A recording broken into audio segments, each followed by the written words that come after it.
Welcome to Entertainment Tax Today, Catalogs, Compensation, and Compliance. I'm Philip Barron, Chair of the BHBA Taxation Law Section. The tax section is sponsored by Hochman Salk and Torscher Press. The Hochman Salk and Torscher Press BC advantages experience and eye for innovation and a genuine dedication to clients, their families, and their business. In addition to their national practice in civil tax and criminal tax controversy and related litigation in federal and state court, the firm is also active in white-collar defense. I'm delighted to introduce our speakers, Bob Jason, Shane Nix, and Jonathan Kalinske. Bob Jason is a partner at NKSFB LLP and an internationally recognized tax expert who advises high-profile clients and companies across entertainment, technology, and sports. A frequent national lecturer and longtime contributor to leading tax publication, he brings deep expertise in compensation planning, startups, and complex transactions. Shane Nix is the partner of the tax department and entertainment transaction practice at Wilkie, Farr and Gallagher LLP, advising companies and high-profile talent on complex transactional tax matters across the entertainment industry. Recognized by Billboard and Variety for his impact in the field, he serves as a trusted advisor on acquisition, restructuring, and copyright-related issues, while also bringing the worlds of entertainment and technology. Bridging the worlds, sorry. Jonathan Kalinske is principal at Hochman Salk and Torscher Press, who focuses on complex civil and criminal tax controversies, sensitive offshore disclosure matters, and federal and state issues for individuals, entities, and fiduciaries worldwide. A former IRS trial attorney and U.S. tax court attorney advisor, he brings extensive experience handling examination, appeals, and high-stakes tax disputes. And now, let's get started. Bob, hand it over to you. Thank you, Philip, and welcome everybody. I'm Bob Jason. I'm going to moderate this presentation this afternoon. We're going to start with Shane Nix, who, along with Jonathan Kalinske, are two of the most talented tax advisors in anywhere, and I'm very, very pleased to be moderating this panel with them. I'm going to hand it over to Shane, and we'll proceed from there. So Shane, go right ahead. Hello, everyone.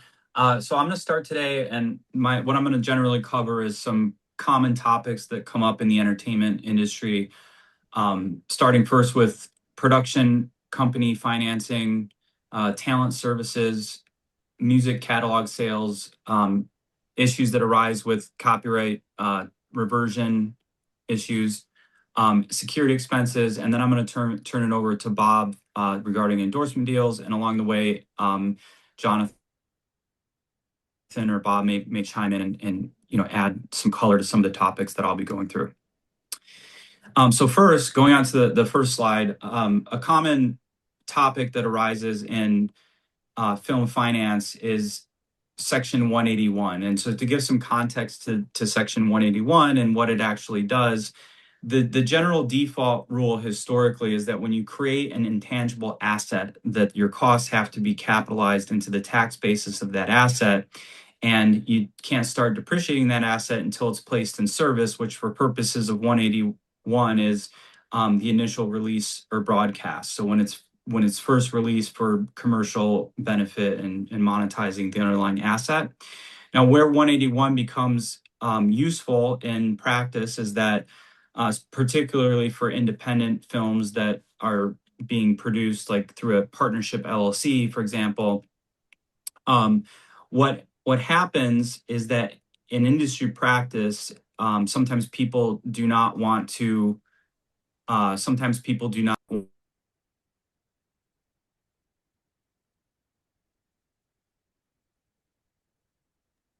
Shane, Hi, Shane. It looks like you're muted. It looks like something happened with the camera. Oh, sorry. Yeah. Apologies for that. Yeah. What I was saying was that the purpose of the 181 election is to accelerate cost recovery. So you might have an LLC as a production entity that's taxed as a partnership.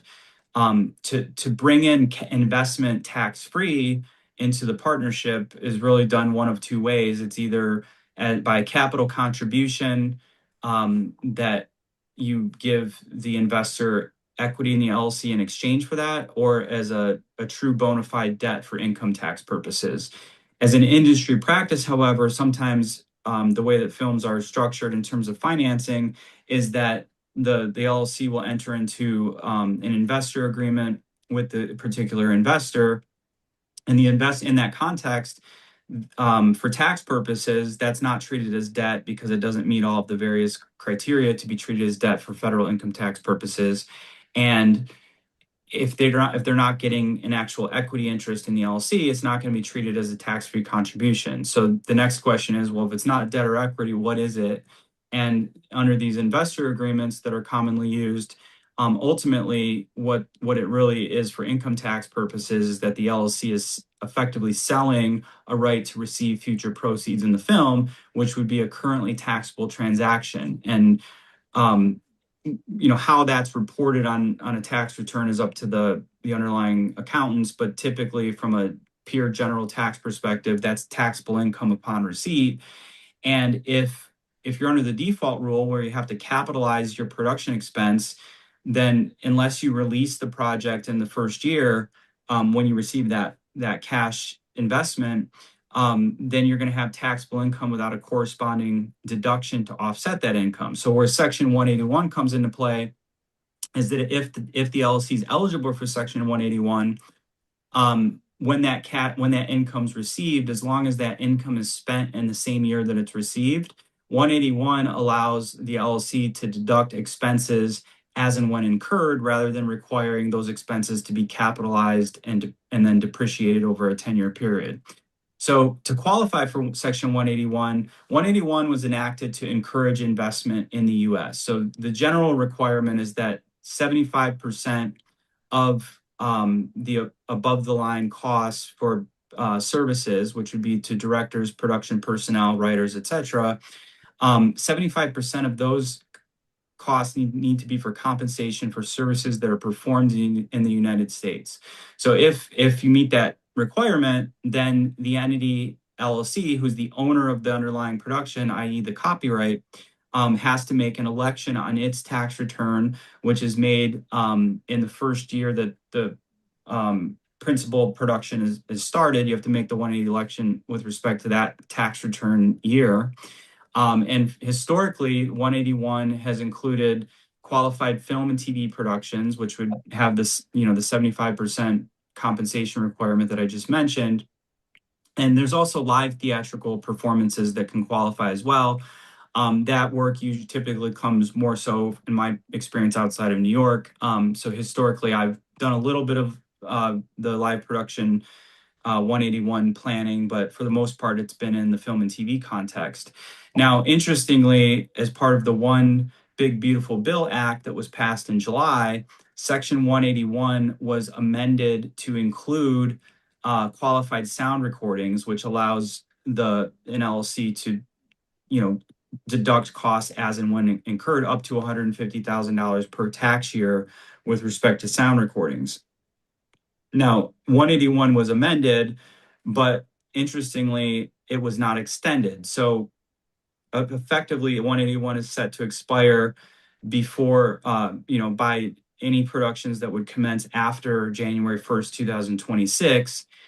Section 181, however, is on a House bill that's being considered in Congress, but presumably has been delayed given the government shutdown that just the government just reopened up recently. So we'll see how soon that gets passed, if at all. Historically, prior to the TCJA, which was the 2017 Tax Act, 181 was always passed as part of the year-end extenders bill. So during the year, people were working under the assumption that 181 is not available because it had already expired. And then as part of the year-end extenders bill, 181 would get passed retroactively, and then now all of a sudden people could plan. So that framework kind of defeats the purpose of tax planning because it's always been passed in retrospect. Other than as part of Biden's tax bill, 181 was passed prospectively through the end of January 2026, and so people along the way have been able to plan for their film productions. Can you move to the next slide, please? So under the TCJA, one of the additional provisions that have been enacted is that under bonus depreciation, which allows for the taxpayer to qualify to deduct 100% of the capitalized costs. So this is also an exception to the general rule that you have to capitalize your costs and then you have to wait until it's placed in service, wait till the project's placed in service, which could be a number of years later in practice because of the timing in terms of when productions get or the time needed to produce a film, and also with the writers' strikes and the actors' strikes that happen, anything can occur along the way that might end up pushing out the slated date for the release. And so what bonus depreciation does is that under the TCJA in 2017, qualified property was defined to include qualified property under Section 181, which is qualified film and TV productions, qualified live theatrical performances, and now qualified sound productions. So what you see on this slide is basically a summary of now bonus depreciation is going to be permanent after the One Big Beautiful Bill Act going forward. Prior, under the TCJA, it was 100% depreciation up until I think 2023, and then it started to phase out. So instead of getting 100%, you got 80% in 23, 60% in 24, and so on, such that at the end of this year, bonus depreciation was going to go away, but it's now been extended permanently.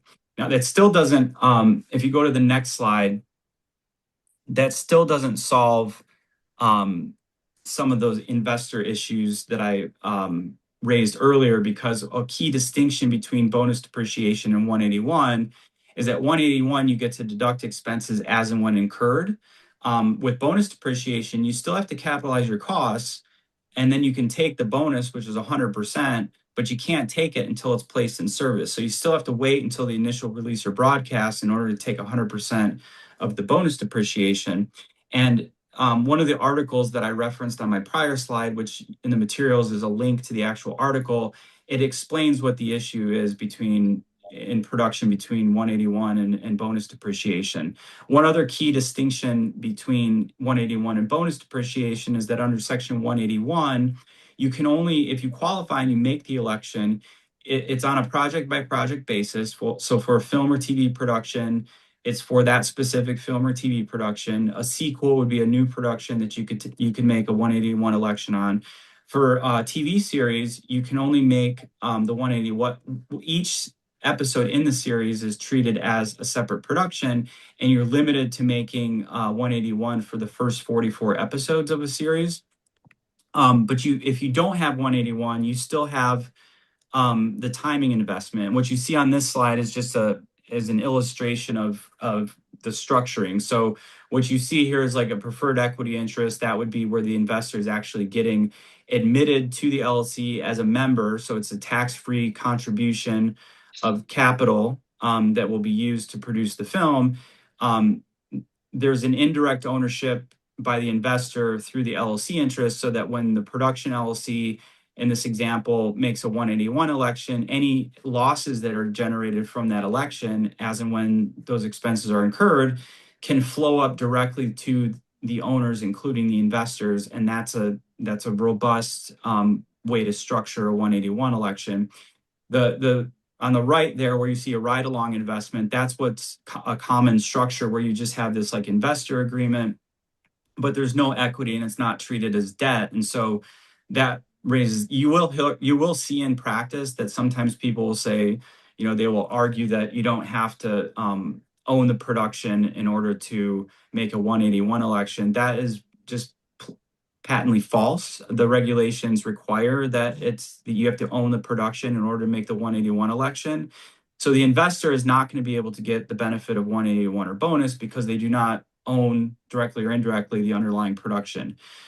There is case law that suggests that an investor could qualify for the income forecast method, which would mean that they would deduct their investment over a 10-year period based on their projected income, which for some productions that might be in the first 1 or 2 years, and so effectively you might be getting still an accelerated deduction by nature of the underlying facts rather than law, depending on the projections of the income. Moving on to the next slide, and I'm going to skip through a lot of these next slides to the next topic. This just covers a lot of stuff that I already talked about, and there's a summary here of the differences between the default method, which is the income forecast method, and that would apply to foreign productions.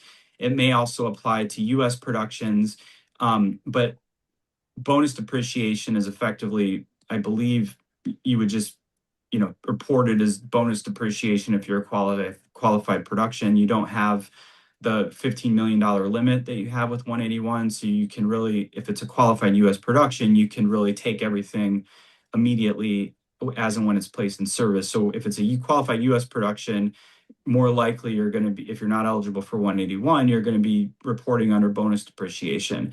But foreign productions are going to be under the income forecast method, which requires that you wait until you place it in service, and then you have to deduct it over 10 years based on your income projections.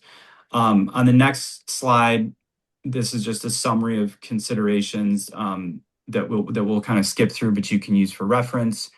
Going on to the next topic. Oh, Shane, before Yeah. we move on, I just wanted to offer my 2 cents from a controversy perspective on 181. We've seen some activity by the IRS in this area. There are some investors who have done leveraged 181 deals where they would put in some cash in exchange for a note. And there has been some IRS audit activity. So that's, I think, a topic that is still developing and one that is to be continued to see where that heads. But the IRS has looked at several of those deals. Yeah, and there is a case. I'm actually writing an article right now that should be released in December. That there's a case that came out in the appellate Ninth Circuit that I think the inference is that it was arising from 181, but it goes to the points that you're making about putting in a note where it's an unsecured note, etc. So that's something to keep in mind. People may be trying to plan around that. The next topic, since we're cutting down, I want to make sure that Jason has enough time to go through his materials as well. The next topic, just to do a 15-second overview, is just loan out companies. A loan out company is what you'll hear that. It's an industry term of art. It's basically that any talent, particularly in the film and TV space, they're going to use a C Corp or an S Corp to engage their services with the studio. And that's largely because studios will, whether or not you're treated as an employee under the income tax rules, by default, studios will tend to treat individual engagements as an employment relationship, which then requires withholding on compensation paid, and it also jeopardizes legitimate business expenses, given that miscellaneous itemized expenses of employees are no longer deductible. So I'm going to skip through this content and go to California SB 422, which Jonathan, if you want to cover that. Yeah, Bob, do you want to, well, I guess I'll just do it now since we're here. Go ahead. Okay, Yeah. Perfect. So I'll go back if you could go back a couple of slides, back one more. There we go. So the area of loan outs became somewhat contentious about a year or so ago. You may have read in the trades that the EDD, California EDD, was looking into the issue of loan outs, particularly the use of MPPSCs, motion picture payroll production companies. These were the companies who pay, by and large, all of the entertainment industry. And the EDD was calling into question the payment of loan outs. And the particular topic that they were looking at is essentially proposing to disregard the loan out and say that the performer was the direct employee of the MPPSC, and this would be under Code Section 679 of the CUIC. From the EDD's perspective, the way they looked at it was they can maybe understand above the line actor, director, writers having loan outs.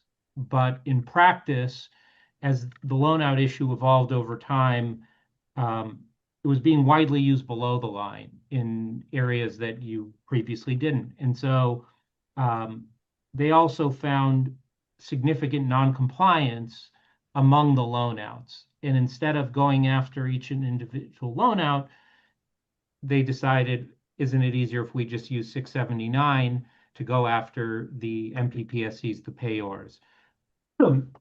Within that area, even, I think what you saw was it was not the big studios who would pay certain loan outs that may not be registered, may not have certain issues. These would be independent studios that may come or go by the year, by the month, that had issues with compliance, that were entering into agreements with entities that typically would not have been entered into by a major studio. And the job of the MPPSC is essentially to just pay out the funds as they're earned by the individual, by the loan out. If you were an individual with no loan out, you were being paid directly by the MPPSC and you were being treated as an employee of that MPPSC. That's the 679. And this was legislation that went back to when Arnold Schwarzenegger was governor and was seen as cleaning up an issue that had been a problem. That was a very entertainment industry favorable section to make things simplified. The MPPSCs typically would pay the loan outs directly, and because they're paying an entity, there's no 1099. It's up to the loan out to pay their owner, the performer, as an employee. Where there was abuse was that loan out was not always registered with the EDD, was not paying payroll taxes. And during the pandemic and the strikes, you saw a lot of unemployment claims being filed listing the MPPSCs as the employer. And so what happened was you had obstructed claims. The EDD would say, yes, we think this person is an employee, and then we determine them to be an employee of the MPPSC. You audit, and that's how this issue came to a head. So the EDD relied on an old case from 1975 called Cooperman, and then Code Section 679. What ended up happening, and I was involved in this process, the legislation, along with several parts of the entertainment industry, came up with, and in conjunction with the EDD, with legislation that was passed, and that's SB 422. What that does, next slide, please. Next slide, you can skip a couple. To SB, yeah, there you go.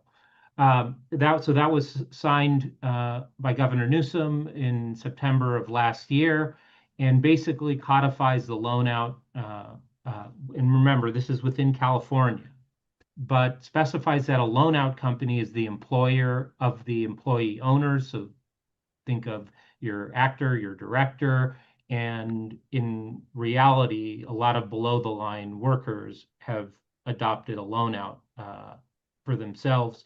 And we can get to some reasons why that might be, but it is the loan out that is the employee, the employer, and the worker, the owner, who is the employee. It is not the MPPSC.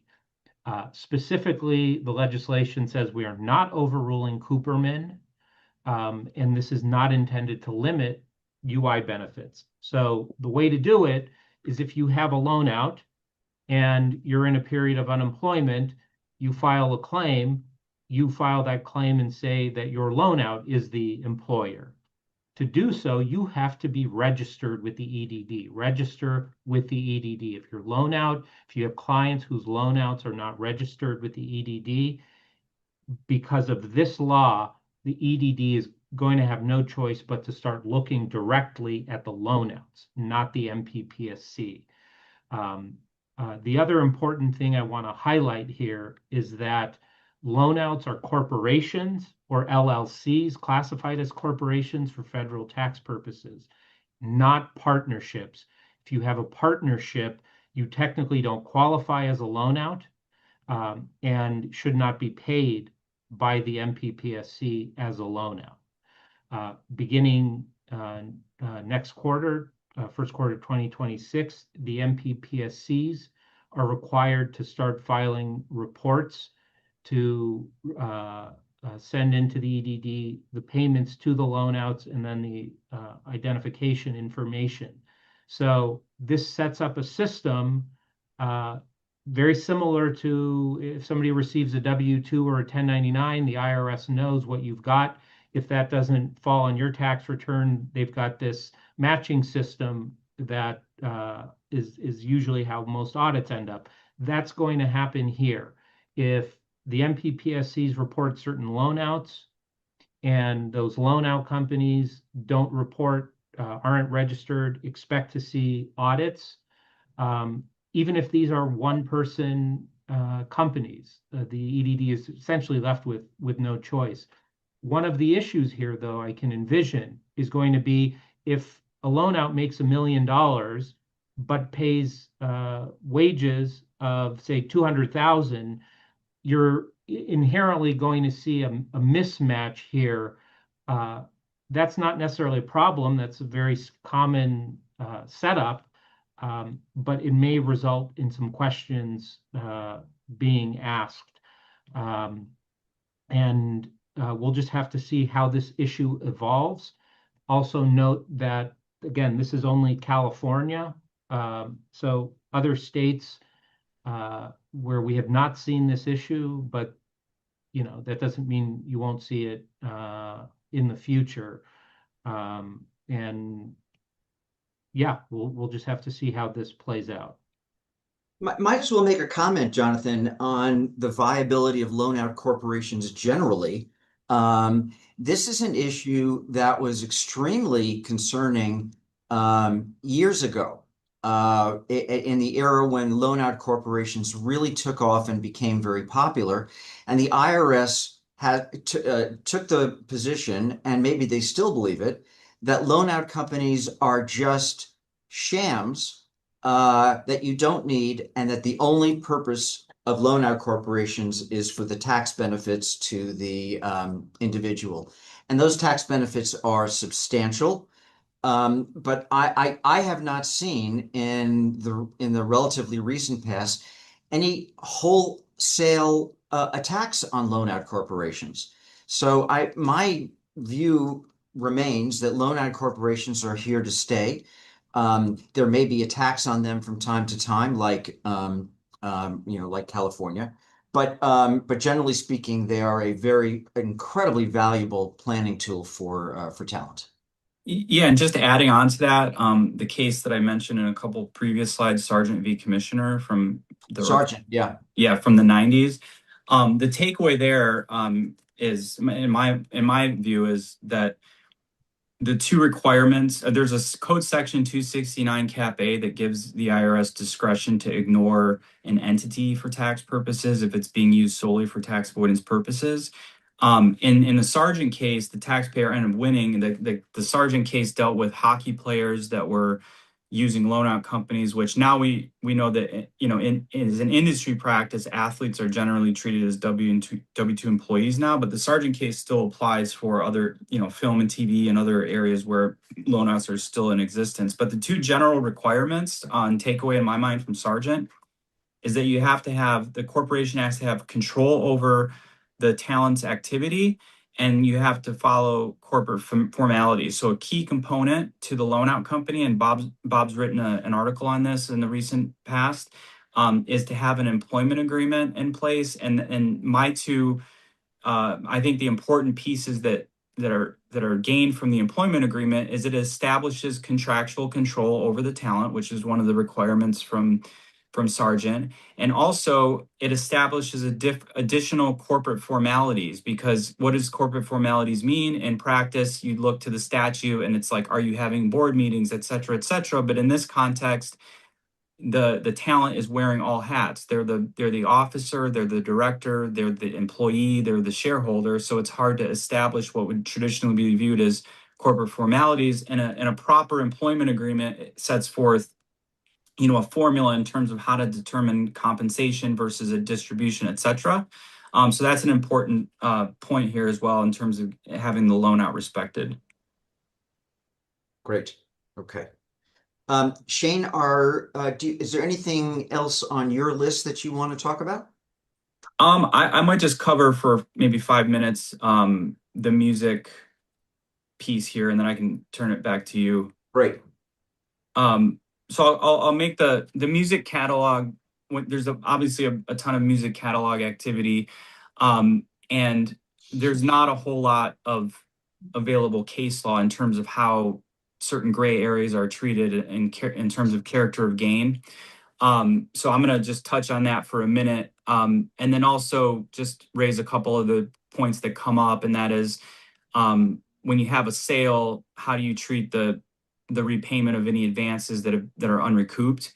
And that ultimately is going to boil down to how you originally treated the advance. If it was treated as debt, rightfully or wrongfully, you're probably going to have additional gain now. But if it was treated as an advance payment of a royalty, which it typically is the proper treatment, and you would have picked that income up in the prior year, when you make the repayment in the year of the sale, in terms of the unrecouped advance amount, there's a corresponding deduction under this claim of right doctrine.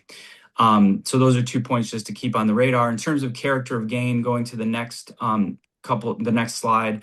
I'm not going to go into the detail here. The point is that in practice, you'll see people seeking opinions, or sometimes people not really looking into all of the underlying issues to evaluate whether or not you have capital gain. But to get to a reporting position under the IRS standards, you have to have a certain comfort level when you make the filing.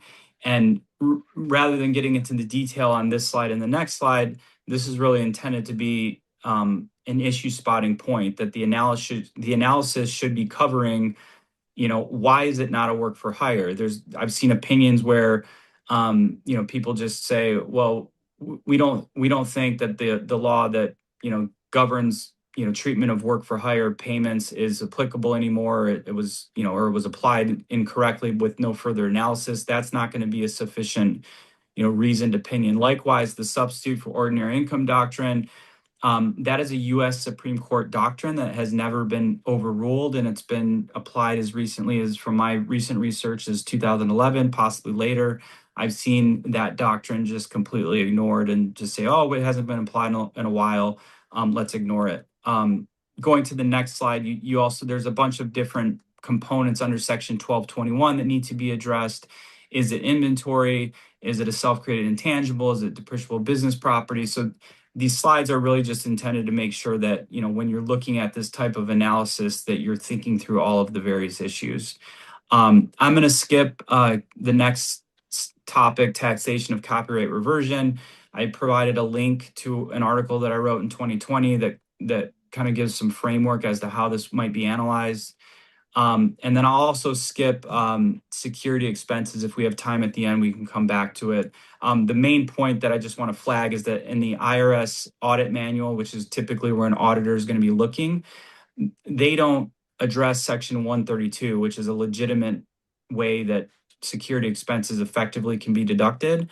That is current law. That's binding law. It's in the statute. The IRS audit manual just says that security expenses are inherently personal, and that they're only deductible if the talent is going to an event where like a award ceremony where there's paparazzi. So there's more to the story, but an auditor is looking at the audit manual, and they may not be familiar with Section 132 and applicable case law, which I mentioned on the next slide, Munson v. Commissioner. So that's just things to keep in mind, because I don't think the IRS is adequately addressing this topic in their audit manual. So Bob, thanks for the additional time there, and I'll turn it back over to you. Sure, great, great job, guys.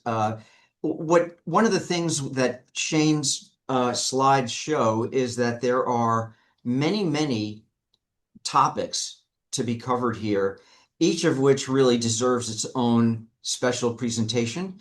So this is just an overview, unfortunately, but I think there are some great topics here for future conversation. I'm going to talk about one particular issue, and I'm going to talk about it only because it comes up all the time, and it's a very practical issue. And that is that talent likes equity. When our talent clients do endorsement deals, they want stock or membership interests or stock options, or something other than cash. Why? A lot of this harkens back, because this wasn't that popular until the tech boom, which made a lot of people very rich. The talent focus on that. They don't focus on the fact that there was a tech bust following the tech boom. Now they see all these tech bros making billions and maybe even trillions of dollars, and they think this is the way to get rich. So when a company wants to endorse one of our talent clients, there's usually a discussion of equity. And here's how it generally comes up. Talent manager comes to us and says, I got a great deal for our talent client. This new startup company is very interested in the client. It's called AI robotics, whatever. And they want to give our talent client 1% of the company. I'm telling you, this is how these things always start, 1% of the company. So we talked to the talent client, who's very excited about this, but we have no idea what 1% of the company means. If it's a corporation, does that mean 1% of all of the stock of the company? What if there's preferred stock? Maybe it just means 1% of the common stock. Maybe it doesn't mean equity at all. Maybe it means phantom equity, like stock appreciation rights or phantom stock. We don't know what it means. So we go back to the company and we say, what exactly are we talking about here? And the company says, okay, well, we're going to give your client 1,000 shares of stock, each worth $1,000. So your client is going to get $1 million in stock. I'm using stock at the moment. We'll talk about other kinds of equity in a moment. And so the manager is excited because he got his client, or they got their client, $1 million of equity. Manager's thinking about their own commission on that. But the problem, of course, is that I say, of course, I know we have the entertainment industry section listening to this, so I'll remove the words "of course" and say when a talent is paid for providing services, that is compensation income, which is taxable upon receipt, generally, as ordinary income. So what we've done here is, yeah, we've gotten our talent client $1 million, but it's $1 million in stock. And if the talent lives in a high tax state like New York or California, there's going to be maybe a $500,000 tax obligation on that $1 million. I have been seeing these issues for a long time, and one thing which I can say with confidence is that talent does not like to pay anything in these endorsement deals. The talent could say, I think that the stock of AI robotics is going to hit $1 trillion one day, but they will not write a check today to pay the tax on the stock that they received. So we have to have further conversations. One conversation that always comes up is, okay, actually the stock of this company, according to the company, is worth almost nothing. nominal value. Why is that? Well, this company is pre-revenue, the fancy term for saying it doesn't make any money. It has no gross receipts. It has no property. It just has a bunch of very expensive engineers running around trying to create some property. So the company owner will say, all right, look, it's worth $10. This stock is not worth $1 million. It's worth $10. Now, you could just say, okay, it's only worth $10. The company is telling us it's worth $10. That's a pretty great tax result. But if you're wrong, your client, the talent, is going to have to pay a lot of tax. The fact that the company told you that this is what the value is does not help you. It may help you on penalties, but you're still going to ultimately have to pay that tax. What you have to do is you got to go to the company and say, what's the basis for your evaluation? Have you had any rounds of financing that might set a value for the company? Have you done any valuations? A very common kind of valuation that these companies will do is something called a 409A valuation.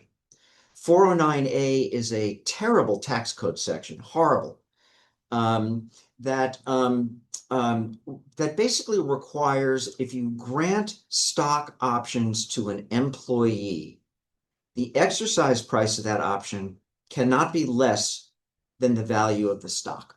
So companies get these valuations because the tax consequences of being wrong on this issue are really terrible for the talent. So the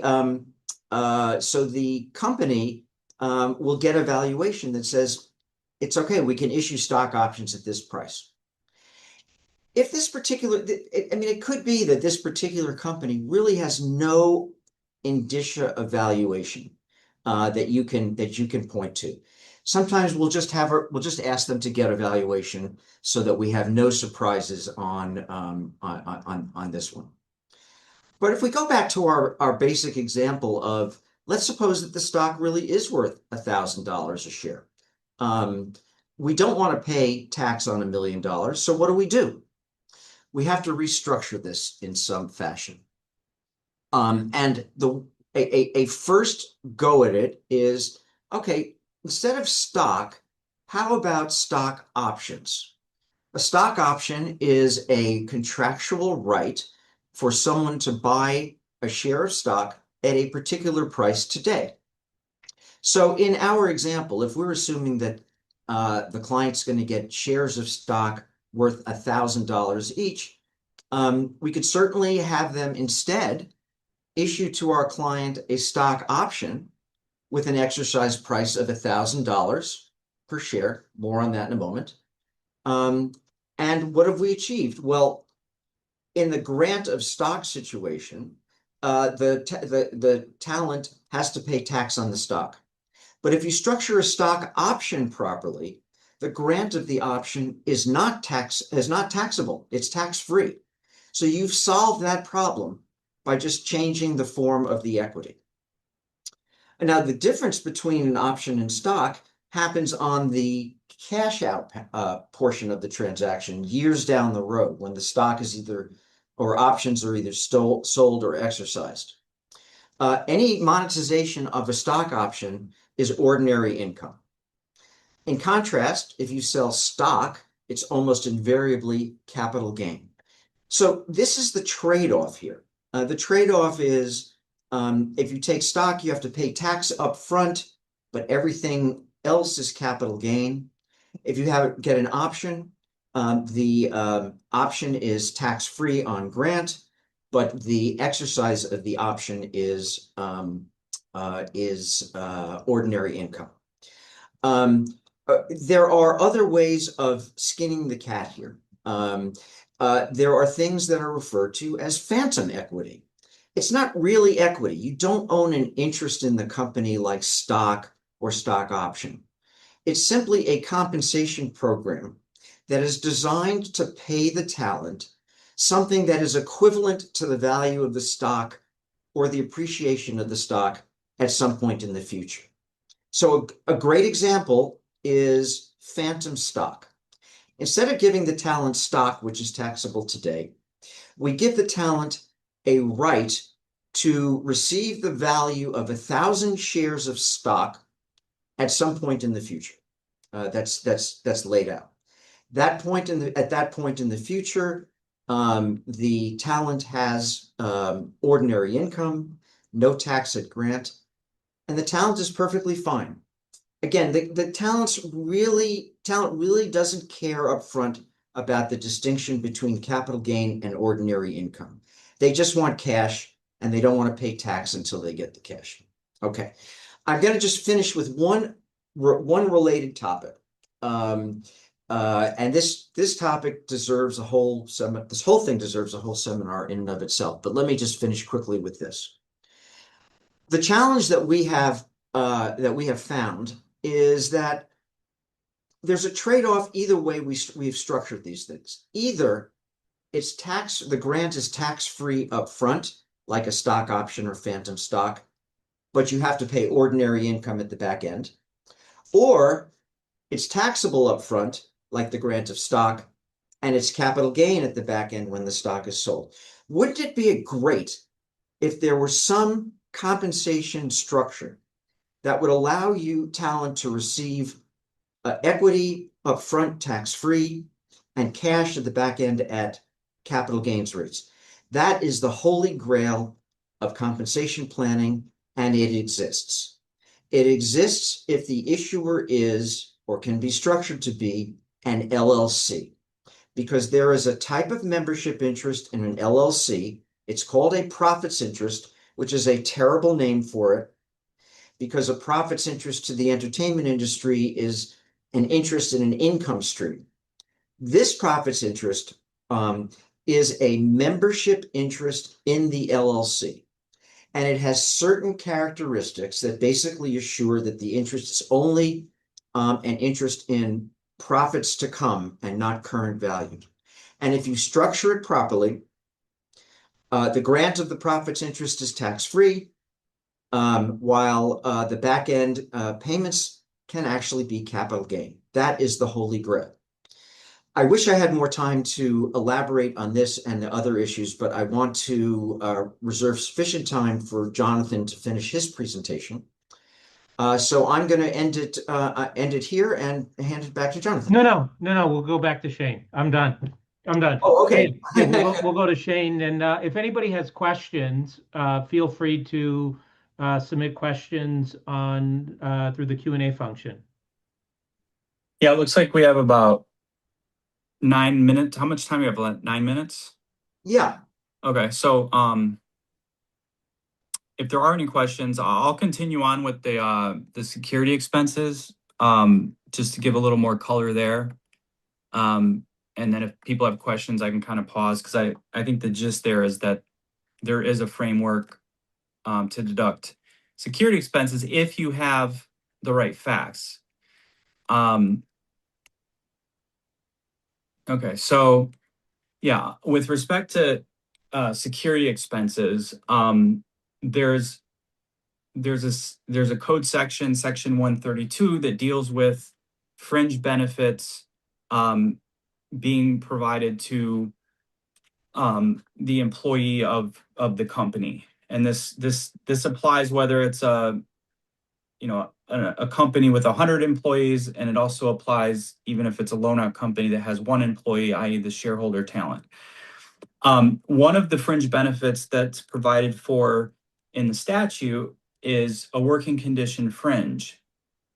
And a working condition, the general rule is that when a tax, so just to give some historical context, there was a vast disparity in terms of how taxpayers were treating fringe benefits. And fringe benefits obviously is generally something that your employer might provide you in the form of cash or property that you get the benefit of. And so from an income tax perspective, you're receiving some value. And up until the 80s, there wasn't a lot of formal guidance. There was no statutory guidance, and the IRS had proposed regulations in the 70s, and there was a moratorium put on releasing those regulations until there was comments received by Treasury and people had time to comment on that. Now in the 70s, there was 2 PLRs that were issued where executives at a company had deducted certain security expenses, and that included one fact pattern was that there was a U.S. executive and someone at their foreign branch, an executive in their foreign branch was injured or maybe shot. There was some tragic event that happened that made this executive nervous about his own circumstances, and he claimed a deduction for security expenses, and they ended up getting a private letter ruling, and the IRS said that's not deductible, that's personal in nature. And that's probably where the IRS gets its commentary in the audit guide from. I'm assuming that in those instances it was personal in nature. And my takeaway factually, which obviously PLRs don't always go into a lot of analysis, factually, the facts in that case in terms of the threat that the executive was concerned about was too attenuated. He wasn't experiencing a direct imminent threat of anything with him personally, but I've represented entertainers who have had people, burglarizing their property, knowing that someone's there because, maybe they're looking for memorabilia, or that person might be a music artist that has a recording studio at his home and has valuable recordings there that haven't yet been released. There's been people that have shown up on the premises with an imminent threat, with a knife or otherwise, saying things like they're going to kill their kids or whatnot. And there is real threat of that. And so under the regulations that were released in the 80s under Section 132, the value of the fringe benefit is taxable income under Section 61 as gross taxable income. And a fringe benefit, though, is effectively a compensatory payment. So structurally, how this works under the 132 framework is that the loan out company would have taxable income from the studio. In my example, let's say it's $100. So there's $100 of gross taxable income. The provision of property or cash that would otherwise qualify as a working condition fringe under the statute, that would be deductible at the company level as a compensation expense under Section 162. And under Section 61, the talent or shareholder has taxable income that's compensatory income. But importantly, Section 132 is not a deduction section. It's an exclusionary provision. So if you qualify under Section 132, yes, the talent shareholder has taxable compensation from the fringe benefit. But if you qualify under Section 132, that income is excluded. So it has the net effect of a deduction, but it's not really a deduction at the individual level. So that's the general framework. And under the regs, under 132-5, it provides for what you need to qualify for, security expenses as a working condition fringe. And first and foremost, if you have an overall security program in place, which would include trained bodyguards and chauffeurs, private travel, you have to have all of this stuff to have an overall security program in place with 24/7, business reason to have that security in place. But you can also have a bona fide business, or you have to have a bona fide business-oriented security concern that is the catalyst for that overall security program. If you can move to the next slide, I'll wrap this up and check to see if we have any questions before we wrap up the presentation.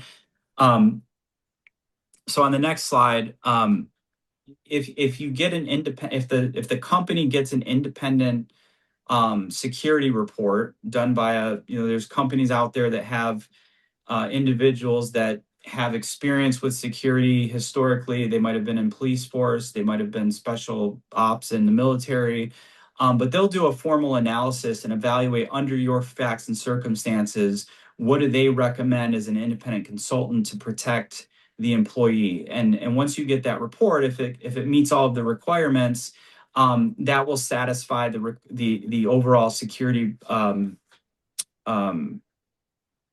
program test that otherwise is needed outside of having this independent report. So typically, if talent is planning or has the need for security for certain specified, factual circumstances, the typical approach is to get an independent study to rely on when structuring into 132. Now, interestingly, just to wrap this up, there is an old tax court case from 1929.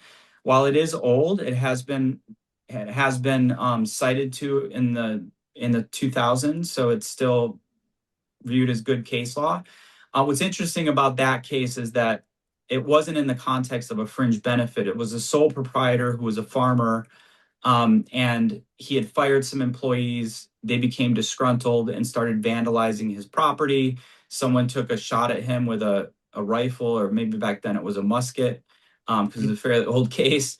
But the important point there is that the IRS challenged the deduction and said that at least a part of this, all or a portion of this, is personal and should not be deductible. And because of the imminent threats on his personal residence, it was still upheld as a valid deductible expense for a sole proprietor outside the realm of 132, because then under 132, that wasn't enacted till the 80s. And that included security patrol over his personal residence when only his wife was home, when he was out. And it also included security with him on personal trips to New York City. So that's just an example. It is somewhat of a gray area because there isn't a whole lot of case law outside of this Munson case. And otherwise you're looking at 132. But it's just to go to say that the IRS manual just, blanketly saying that security expenses are not deductible isn't the full story, and you have to really look into this. I want to add something. So I have a currently docketed case in the tax court where this is security expenses are one of the issues, and the taxpayer had threats made, and the issue there was there is no security study that was done in light of that.